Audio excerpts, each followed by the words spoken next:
Yeah. But it's got to be within the main road. I don't veer off into the ditch. Do you veer off into the ditch? I mean, if I'm speaking honestly, I have veered off from the ditch before. Right. I want children so much. Of course you do. A child completes it. Cthulhu. Cthulhu.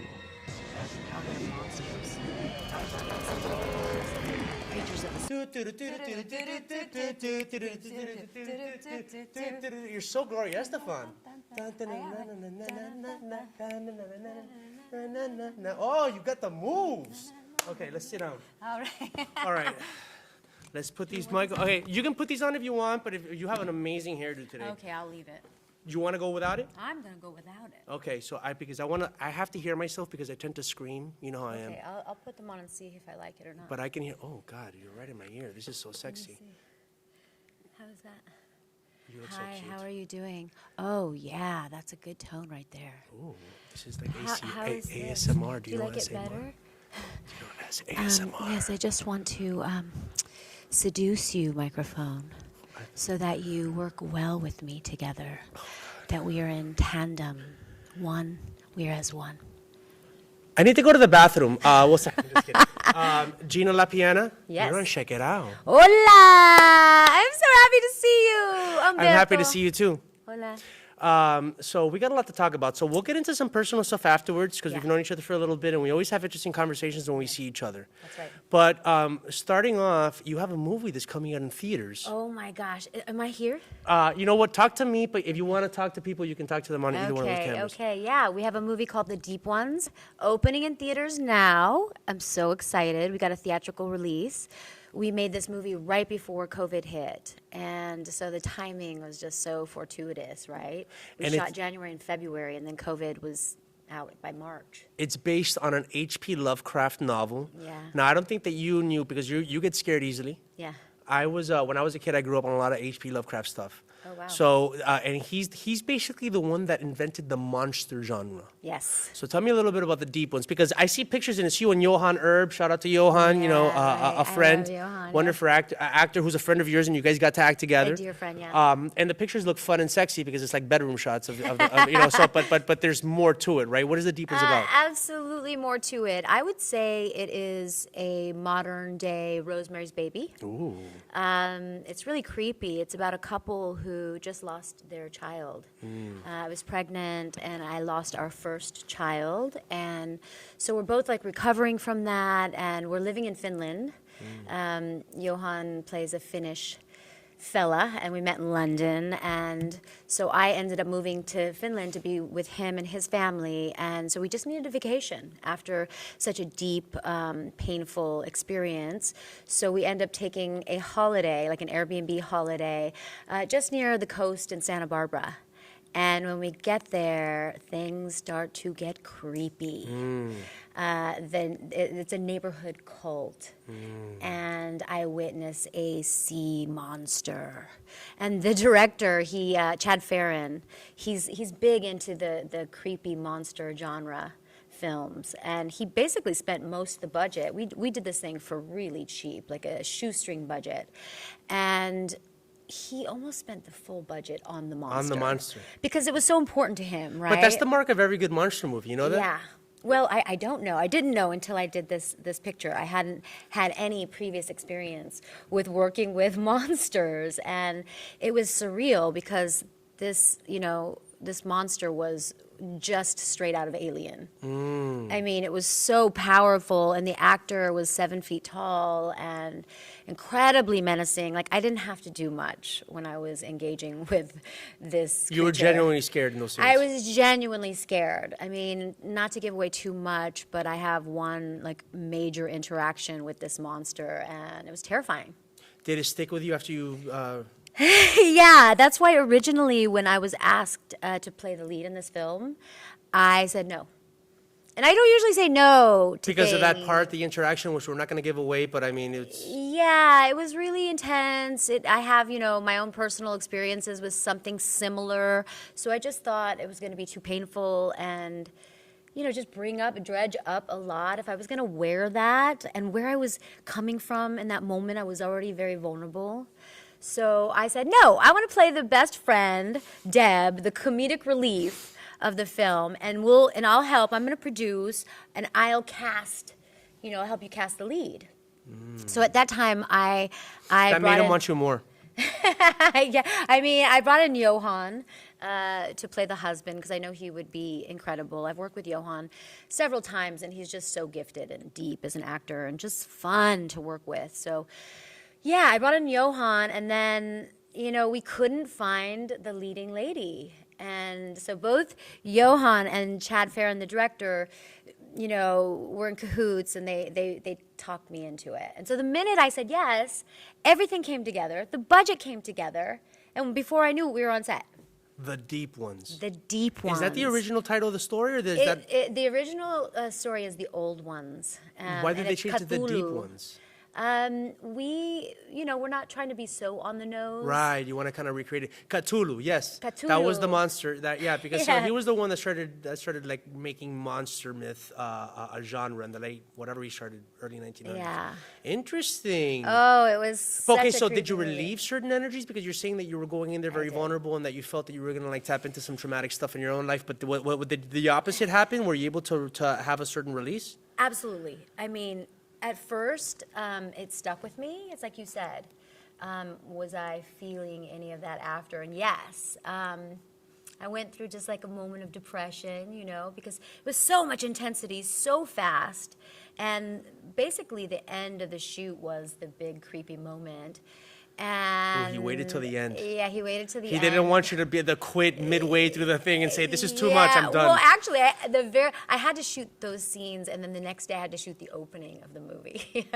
That's a great pattern to go on. To just shake it off and get through it, and then because we were meant to be really fun and playful in the opening. But there's that foreboding thing that you still have to have, that underlying foreshadowing energy of like, yeah, we're really happy, but you know what happens. Yeah. So it was powerful, and it was funny because there was a moment I really deferred to Johan. I relied on him a lot as my partner in this, and I right before it happened, I was like, what am I gonna do? What can I do? I don't know if I can do this. It was coming, and I knew, and I was like, I don't. And he looked at me, and he was like, Gina, haven't you been through this, something similar to this in your life? And I was thinking, well, I don't want to use that. I can't access that, which, of course is silly, but, it felt like a moment of like Pandora's box. Is it gonna, send me into this dark place for a while? You thought you stuffed things into a box and you were able to lock it, and you know what's inside it, so you don't need to go there anymore, and then all of a sudden you have to open that up again? That's a gift, right? I think we're all meant to work with our shadow. It's so important, but I was resisting it completely. And so you're right. After I did that work, it was terrifying. I think the moment, came to life and felt very real for me. And then I got to process it and throw it away, like really go through it. And there was a cathartic moment where I was like, I'm not a prisoner of this anymore. So Amazing. It was good. It was good. Yeah. It doesn't own or define you. You really understand that you can grasp it. You can contain it. Yeah. You have to. Yeah. Or else it contains you. That's right. Yeah, I'm proud of you. That's a beautiful way to put it. Thank you. I'm proud that you did this, and I'm proud that you're starring in a movie that's in a theatrical release. I'm gonna go down to the lab and see it. Yeah. Come see it. It's gonna be in theaters all across the country. 123 Go Films is who picked it up, and they are super eager to hear from you. If anybody wants to see the film, if you're an H.P. Lovecraft fan and you want it in a theater near you, all you have to do is jump online and write to 123 Go Films and tell them, hey, I want it in the Temecula theaters, or hey, I want it in Cleveland, Ohio. And they've been really powerful about getting it into theaters where there's demand. All right, now let me talk about you for a second. Oh, no, here we go. Okay, there is nothing else that you could have been in life but an actress. Of course, there's other things that you could be, but you were meant to be an actress. Yeah. You have one of the most expressive faces And sometimes I've used the word, and I don't want to insult you, but cartoonish, Yeah, it's because you're great. so expressive. You're like, we'd have conversations in the middle of, we have a general community scene that, we collide every once in a while at parties, Yeah, and now, I'm seeing you a little bit more often because you've been hanging out with my friend Mark Cole. Shout out to Mark. Yeah, But, yeah. we have fun conversations, and you're just always here, and you're just, like, your face is always, and your eyes, and your lips, like, have you always been like this as a little kid? Were you like that? Yes, just present and fiercely listening. I'm a big listener, and I really want to know you, and I really am curious, and I want to get inside of your mind and understand what makes you work. And I But think you show with a my lot of yourself, though. I think in the process of you Yeah. listening, you also like show so much of yourself, which maybe sometimes is the reason you kind of need to shut off from people, because you're just there isn't really a high picket fence between you, your heart, and other people. Yeah, that's right. So sometimes you You're just gotta be right. like, I'm gonna be like two doors down. Wow, you really know me, Ambi. You're also a very sentient person and a very empathic person. I've always known that about you. And yes, it takes me, a lot of energy to move about the world, and I'm that way. I definitely need a lot of spaciousness to go back and recenter and refocus, because yes, I'm here. I'm like a big kid. Like, oh my God, my tail is always wagging, and I'm like, oh my God, that shiny object. What about that? Oh my God, I love that. Let's go there. So yeah. Your background, you were born and raised in New York? Yeah, Brooklyn, New York. Father's Sicilian, Italian, some Mexican. My mother's Spanish. Yeah. And my father raised me. Nice. And so I met the reason I ended up in LA is I got a call from my little sister when I was 14 years old, who I didn't know I had. And she said, hi, I'm your sister, and me and your mom really want to meet you. And they were in LA. You hadn't met your mom? How old are you? 3 when my father took me, and they sort of, my brother Gino stayed with my mom, and then I went with my dad. Gino and Gina. So how old are you when you finally met your mom again? 14 going on 15, and that's when my acting career started. She was a huge vehicle to me starting. She, when we met, and I met my sister, and it really put together the puzzle of me, because I mean, it's very obvious I'm my father's daughter. I mean, we look the same, only he has a mustache. Like, that's the difference between us. He's such a beautiful man. Toot my own horn. Beautiful man. And yeah, so I got this call, and I was always really protective of my dad and his feelings, but he was open to me going to see my mom. And I did, and she had my sister acting, and so she said, okay, I'll help you. I was never there for you as a kid, and she wrote to a bunch of agents. She got me some showcases. I auditioned for agents and managers, and I landed one really fast, and I booked my second audition for a show called Boogie's Diner with Fox Television. Nice. So it just happened really fast, and then that was sort of the vehicle for me to start acting, and it all went really fast. Like, I just booked a lot of jobs, and I was testing for shows all over, a lot with Fox, and just kind of thrust into this world. And I want to say, like, emancipated from my family, because I moved to LA when I was 15. Wow. Were you living on your own? I was staying at my new mom's house for a couple years. Oh, your new mom was your old mom?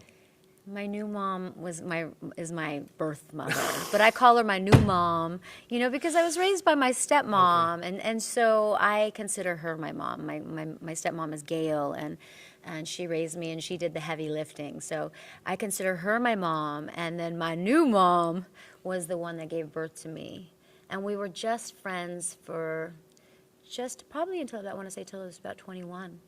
So she was really the reason I got here. But she kind of went off the deep end, and now she's, I think, living in Kentucky. I've had some phone calls with her. We're in touch, but it's not a relationship I've been able to really develop and explore. As an actress, you have to access a lot, and your well to access runs deep. Yeah. I didn't even realize how deep. Oh gosh, my brother died. So my brother Gino was raised by her, and he didn't have a chance. Like, he was just thrust into many different school systems at a very early age, and was drinking and drugging by the time he was 12, and it was sort of gang related. And he died when I think I was 21. Jeez. Yeah, and so that's when my mom just really couldn't take it. What do you think is it about you that you were able to kind of like get through that and not be held back by some of these things that you're talking about, which I'm sure other people might kind of like sink into some hole and just like, revel in the things that are not letting them be who they are, whereas you kind of like, jumped out of that and you're so yourself that it's uncanny because most people are not themselves as much as you are yourself. So how did you get past all these things and kind of get onto the path and into the mode that you are in now? That's a beautiful reflection. Thank you for those kind words. I think I'm an alien. I'm a B negative blood type. It's the rarest blood type in the world.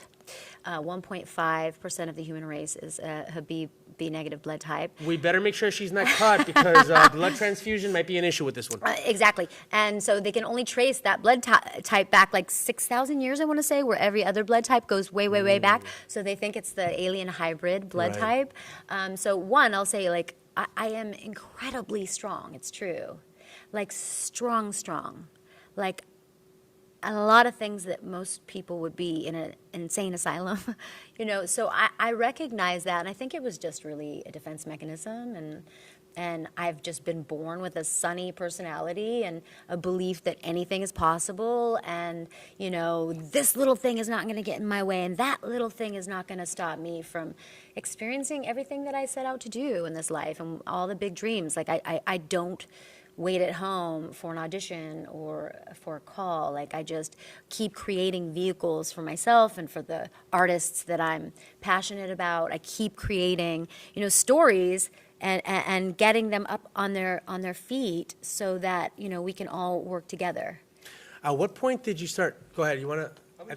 I think he wants to fix the mic. Yeah. That'd be great. Oh, that'd be great. Yeah.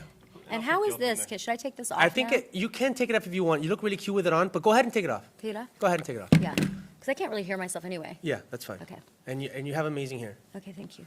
Amazing hair is good.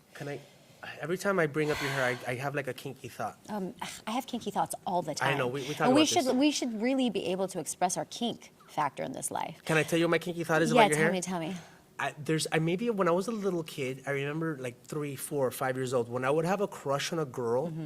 This happened a couple times and I got in trouble. My instinct was to, and not in a violent way. Yeah. But to just like grab her hair and pull her.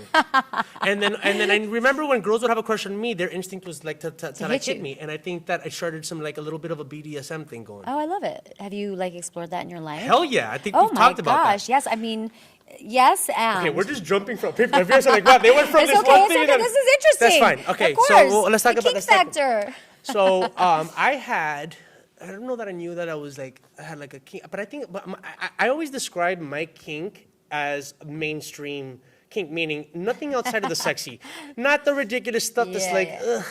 Like, what are you doing? Well, what is the ridiculous? Ugh. What is that? Dude, if it's not, look, man, like things that pass the line to where that's not like that's not sensual. If it's not sensual, if it's gonna like hurt you. Pulling,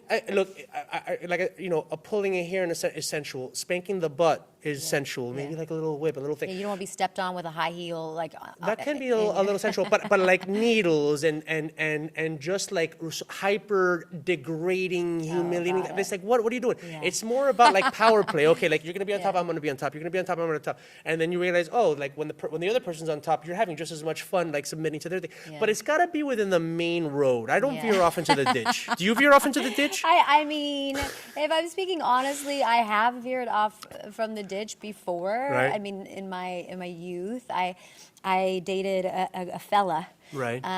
Probably from the time I was like 17 till like almost a decade.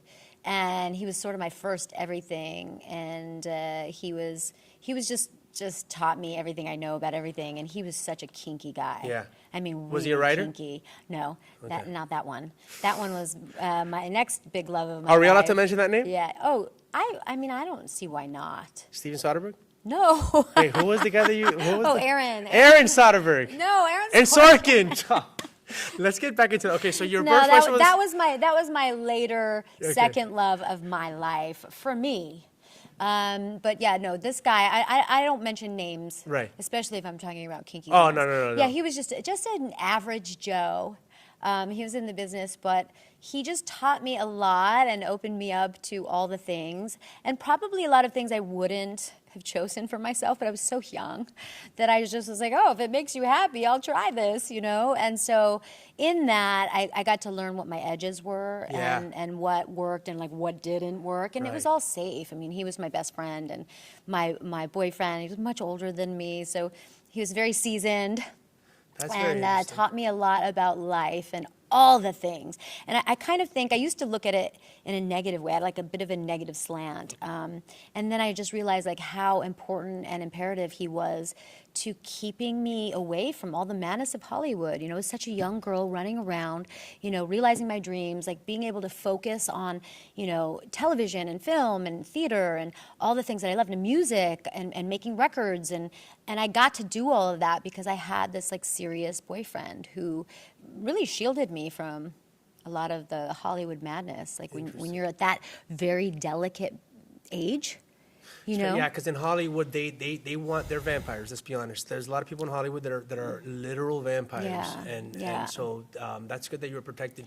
I was, and by a very kinky boyfriend. By a very kinky boyfriend. You know, it's funny. So my introduction to that was I had a girlfriend. I've had a lot of experiences when I was in my 20s with older women, but at that point I had already like learned a bunch of things, and I was able to be free with them. We had this conversation the other day. But my girlfriend, she was very wise beyond her years. I remember we were, you know, going out. I was maybe 25, and she was like 23, 24. This was back in Miami before I moved out here to LA. She was an artist, and she would do like really. She was getting her like fine arts degree in art. And she was ballsy. She made like a mold of my penis, and she made that an art piece. So she presented like and her teacher hated it, and everyone in the class was like, it was just a ceramic my penis, and I thought it was the coolest thing in the world. And wow. And so she was really Happy sexual. birthday. Yeah, and so she was really sexual. And just one time we would do like Molly, and we noticed how intense we would be on Molly sexually. And for me as a guy, you can just like go on all night on Molly. You can be like in that tantric space, you know. Whereas if you're sober, maybe there's a time limit to how long you can pump if you stick with it. But I remember one time she just came home with like handcuffs and like a little whippy thing, and it was just like, okay, we'll try that. And I realized how because you know what it is. It helped. It was great to be in the moment. I have a hard time being in my head. And I have a hard time being present sometimes because I'm always in the. Yeah. I'm not so much in the past. I'm often in the future. Yeah, you're in the Matrix. Yeah. And noticed that when we would do some of this kinky stuff, I'd be present. There was nothing else I was thinking about. Like, and then we would make love, and I would be super present, and I'd be able to, Yeah. So it's a fun little foreplay. But like I said, what are your parameters? Is it sexy? Is it sensual? Yeah. That's my parameter. Is it beyond that? I won't be in. Okay, so what made you so funny? Because I find you to be one of the funniest people I know. Thank you. You're very, you're like a cartoon. You're like a living cartoon character. You're really expressive. You're like, oh, what? I think oh, well, thank you. I'm going to take that as a compliment. I think it's like the well, like you said, the well is being deep. It's like I've seen a lot. I've experienced a lot. I think, it's a cliche to say, but all that adversity builds character, and I just happen to think all of it's really funny. Like, I think all of it's funny. Like, my car was stolen not too long ago, and I was hysterically laughing like all day. It was just like, what else in COVID could hit? I mean, I had some creepy, funny, weird things happen over COVID, over the pandemic, and I was like, what? Are you kidding me? And I'm so grateful that that's my lenses. Those are my lenses. That's the way I see the world. Like, it's just... It feels, and thank God for that, because it feels more integrated. I just don't dwell on things, and I see the funny haha within the tragedy. I see it, I get it. So tragedy and comedy are related. Yeah. So here's, we know that the invention of tragedy and comedy, when the Greeks would do their theater in the open thing, they would have the two masks, right? The tragedy, because it's one side or the other. So I came across this quote just because it's funny. Now, some of the scripts I'm working on are very dramatic, and I feel I have a better sense of it as a grown man, having been through stuff and having regrets and all that stuff. Yeah. But when I was younger, I only really had a grasp on comedy, and I came across this amazing quote. You know what comedy is? Comedy is when you take a situation that's a serious situation, and you rip the emotion out of it. And when you take the emotion out of it, what's left, laughter is the radiation of that serious emotion.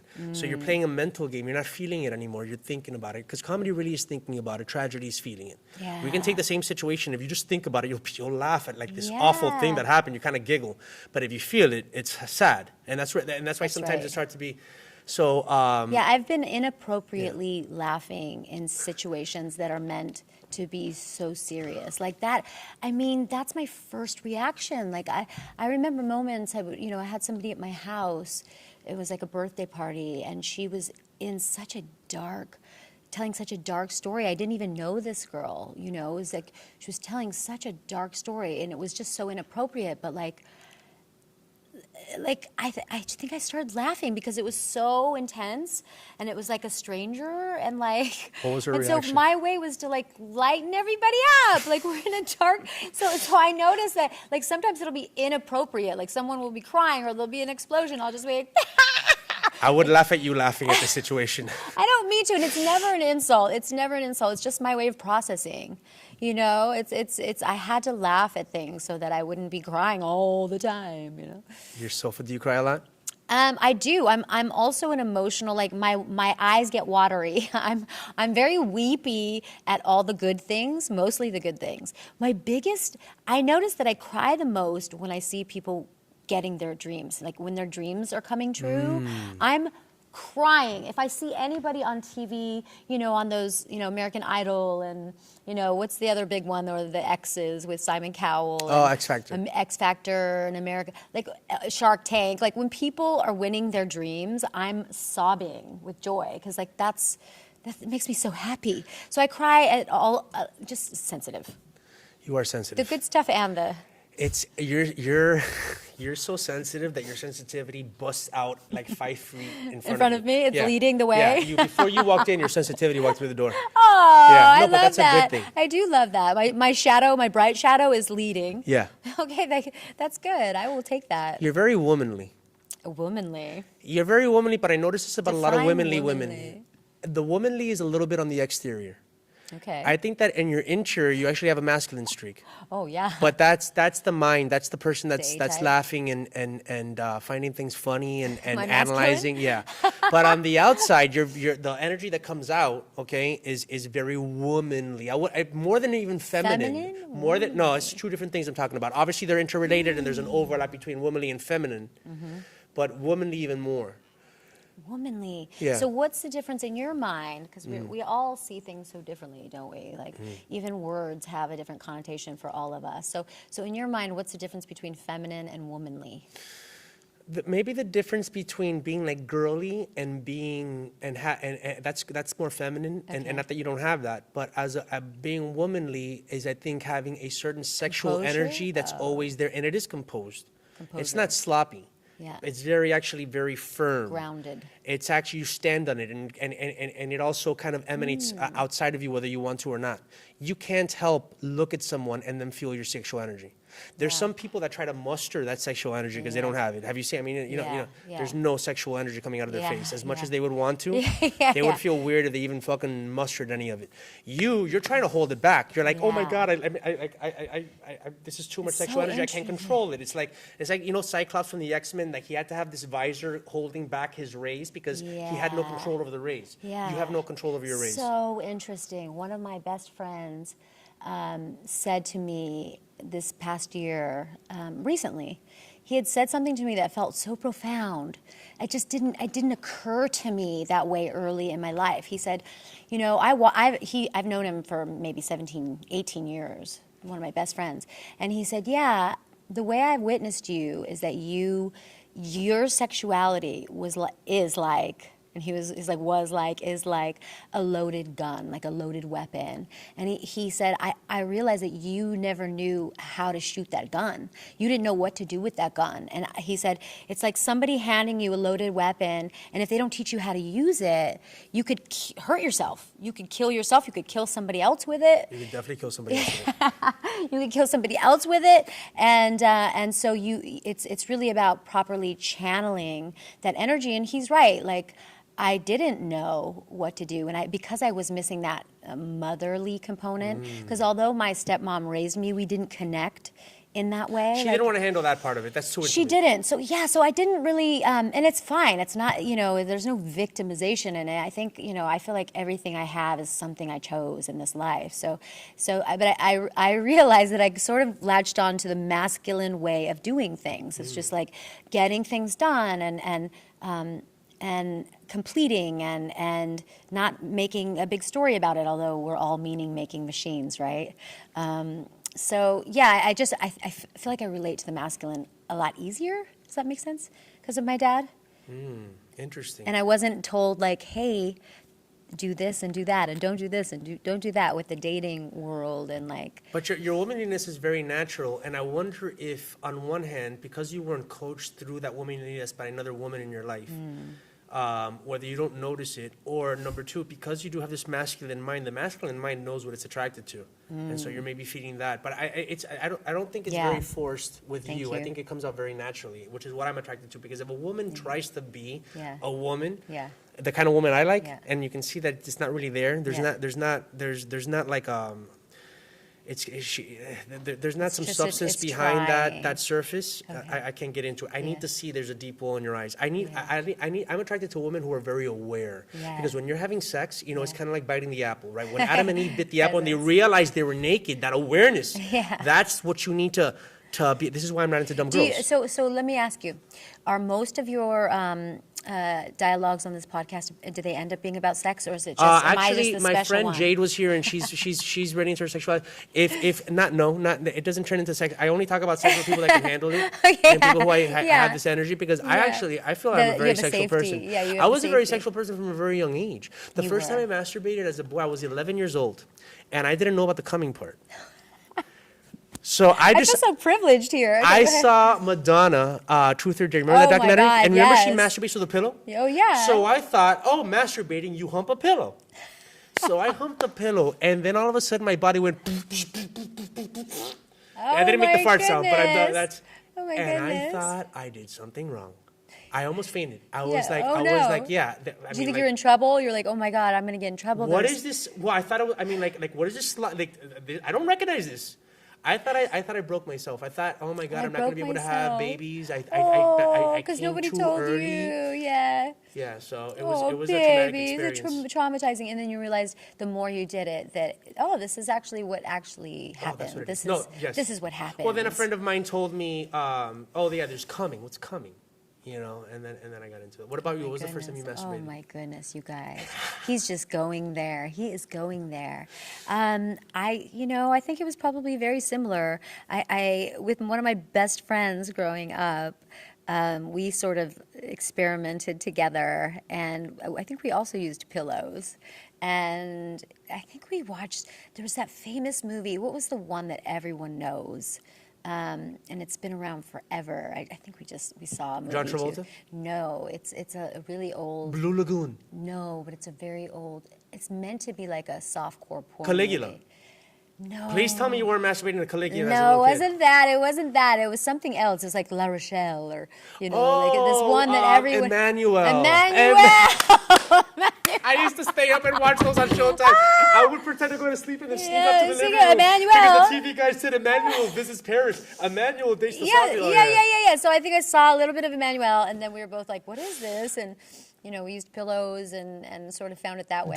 Your own pillows, right? I'm a late bloomer. I was a late bloomer to everything. My story was like, I'm going to wait until I'm 18. I'm my father's daughter.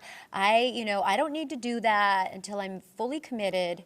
And women made that have it to good 17. dads, they don't want to shame their dad. It really was. Let's be honest. If you do a survey on porn stars, it is so disproportionately. It's like disproportionately women who don't have dads in their lives. Oh. I mean, I'm not. Listen, Really? there's nothing wrong. Sometimes you don't have your dad in your life. I'm just saying, you can do a stat. Yeah. It's basically mostly girls without dads in their lives, and mostly Scorpios. Oh, really? Yes. So what about those of us who had? So those of us who had strong That kept dads, you from going into porn. Oh wow, interesting. What do you mean? If you have a high sexual energy, you would have gone into porn if you didn't have that fatherly figure? Yeah, because look, you don't know what to do with it. Yeah, because you have this strong sexual energy. You're very sexual, and you want to tap into that sexuality, and then you see that you can tap into that sexuality, and make a living off of it, or just make that a lifestyle. Really incorporate, the professional side of your life into it. Yeah. But what holds back a lot of women is like, oh my God, my dad found out. Yeah, my dad. Yeah, I have a really heartfelt, talk about leading with his heart first. Okay. He cries at everything, good and bad, all the That's so time. sweet. Every story he tells, he's weeping, and it's lovely. He's just a beautiful, beautiful man. So you're a spiritual person. Yes, I am. At what point did you find your spiritual path? Oh my gosh, what a story. Early, since I started on this road in LA, such a young age, I was having a lot of anxiety because I didn't know what to do. I didn't know what to do. I was like, in rooms with hundreds of executives testing for shows, and it's not like I had a momager or somebody there with me. I'd find myself, casting directors would like take me by the hand and say, okay, you're coming with me, and like lead me down a hall, and then I'd find myself in a room full of executives already testing for something. So I was experiencing a lot of anxiety, and so I would walk myself into emergency rooms, and they would just say, like, put a paper bag on your face. You're hyperventilating. I'm like, what? This feels like I'm dying. So I was praying a lot, and I want to say I was maybe 17, 18, when a lot of my prayers, and I woke up one night, I heard Gina, and I was pinned down to, I felt like pinned to my bed, and a voice waking me up. And when I woke up, I couldn't move, but yet I could hear this voice, and it was like something trying to help me, but it felt very scary. So I remember jumping up and like recording it after my body was released and the energy was released. And who knows, it could have been in that like lucid dream state. But I was terrified, and I tape recorded it, and then that happened for about 5 nights in a row until I finally said, okay, fine, show me what you want to show me. And so I started like flying, astral traveling, and like, floating above my body and like hitting the ceiling. And I had all these weird experiences. So then I started this journey into, investigating and researching and trying to find out what this was about. And I was led to like Shirley MacLaine's book, Out on a Limb, and, the Marianne Williamson stuff, and past lives journeys, and just started reading like voraciously everything I could get my hands on to try to explain what I was experiencing. These noises, and then something started guiding me in these yoga poses, and I had not really known anything about yoga at this time. I was doing these yoga poses. It was showing me different yoga poses in my meditations, and I honestly feel like I was channeling an energy. It would come through and show me how to deep breathe and to heal myself of anxiety. And I don't know if now that we're talking about like the quantum container, it's like, was that me, the future Gina, showing me, the present Gina, how to help myself out of these fears, these deep fears? I didn't know what to do with my breath. I would, so the meditation started guiding me how to heal myself. And then through the work, I ended up traveling to England and went to the home of a very famous channeler who channels Winston Churchill and Gandhi. Like things that I just wouldn't have imagined. My first trip out of America was that. And this little seaside town in Brighton, and the energy was just like palpable in the house. It was chirping with energy. Was it a setting for an H.P. Lovecraft movie? No, it wasn't, but it felt like it. I mean, it was so special. So, I mean, that's how it all began, and that's how my journey of like researching these worlds and knowing what that meant to me, and through the way, like I've traveled with Tony Robbins and done a lot of Tony Robbins work, and Dr. Joe Dispenza, who I really connect deeply with. I love his work and his meditations, and also pyramid breath work, Johann Erb's practice. Right. Your co-star. He's brilliant. I really love his work. I highly suggest you looking into it. He's all over. It can be orgasmic breath work. It really is. It's wild. I did some right before I came here. That's nice. why I was all Were you doing it in the car outside? Oh, yeah, of course. Right before I got here. Pyramid breath work. I mean, get me all oozy, juicy, goozy, and open. Right now, I think people are more open to, like, we can have these conversations about, breath work and some mysticism and spirituality and all that stuff, and it's becoming a little bit more mainstream, which is a good thing. Yeah. And when I was born and raised in Miami, East Coast. When I go back to the East Coast, especially when I first moved out here, and I would go back with like crystals and stuff. Like my friends and family would be like, what do you want in California that you're doing this stuff? Not because I wouldn't take things like the horoscope seriously when I was young, but now I understand in a different way. Even scientifically, I understand it in a different way. And a lot of this new age spirituality has actually brought me back to some of the things I was rebelling as a kid. Some of the Jesus Christ consciousness kind of stuff, which I was kind of like, no. Yeah. And so I tell my friends and family back home, no, Southern California is the most spiritual place in the United States of America. It's the spearhead to the spiritual movement, and they laugh at that. But, there is actually a history. Yogananda, the Theosophists, they came here in the early 1900s when LA wasn't even Hollywood yet. And I think, the both of us hang out in a pretty broad scene. It's part burner, but there's a lot of people that do take their spiritual practice like Johan, seriously. There's a lot of life coaches in training. Sometimes that can be. I love the face that you make with life coaches. Well, we can get into that because I think that you can have like sometimes you have a thing about education and qualification. For like calling yeah, yourself and a I'm life not coach. disqualifying some of these people that we know because some of them are on the right path and they have to kind of fake it till they make it. That's not to say that they're faking it, but I want to emphasize that they're going to make it, and there is some wisdom that they accrue little by little, but sometimes they have to supplement the wisdom that they have with some wisdom that they might be just grasping at straws, and I have to do this too. I'm saying like I don't consider myself a healer or a teacher or whatever, but sometimes I'll speak my mind, and sometimes I might add a little to the knowledge I have with knowledge that I don't. But tell me, what's your perspective on like the spiritual scene, especially here in Hollywood? It tends to be a lot of beautiful people, and I think that's a good thing because it'll attract people into the scene. But then sometimes there's a danger of, are we being a little superficial about it? Yeah, well, I'm doing a show about it. I co-created a show called We Woke, producing a show called We Woke, written by Dylan Townsend and Scott. I think you know Scott Weinberg. Right. And it's brilliant, and it touches on a lot of these conversations. It's a satirical Friends with like Silicon Valley meets Shark Tank in a Big Brother house, like a woke Big Brother house. And it's really funny, and it's sort of poking fun at exactly what you're talking about.